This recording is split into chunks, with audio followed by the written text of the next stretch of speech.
One of the most frequent excuses I hear from people who claim that they want to get organized, wish they had better systems in place, is that they just don't have time. It reminds me of the story of the little 8-year-old boy who is running to school, pushing his bicycle.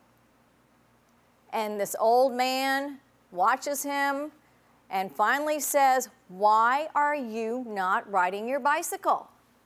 And the little boy's answer is, "I don't have time, I'm late for school."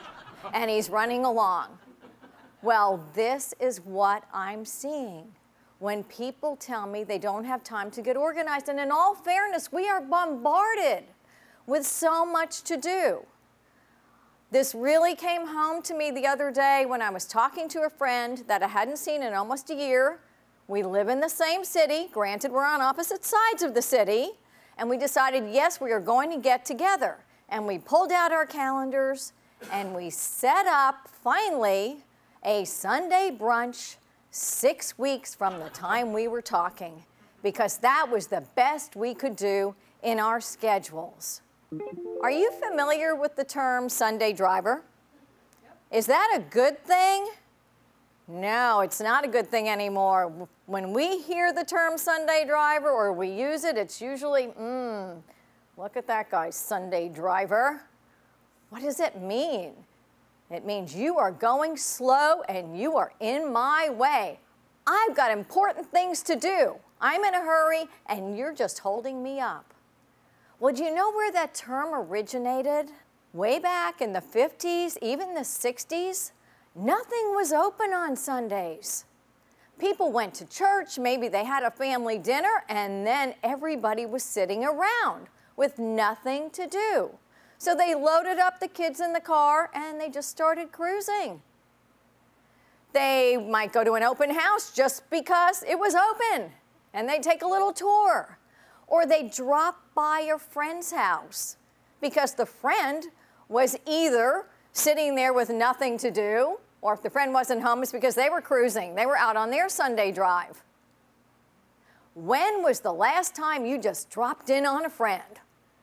If you did, they would be looking at you pretty strangely, wouldn't they? We just don't have that luxury anymore.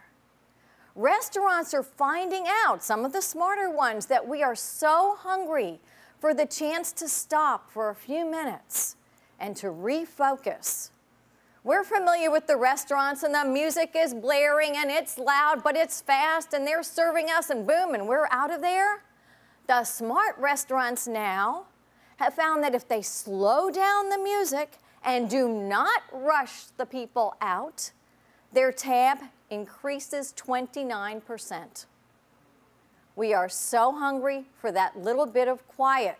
Let's have another glass of wine. Sure, I'll have dessert. Guess what? That's where they make their profit, isn't it? So if your excuse for not getting organized is that you don't have the time, but you really would like to find some more time in your life and start feeling in control, I am very comfortable guaranteeing you that if you took just one day and spent that day developing systems to handle your paper, to handle your email, to reset your schedule, you would have all of that time back in less than a week, and you would be working ahead for the rest of the year. I'm Denise Landers with Key Organization Systems, helping you find time for success.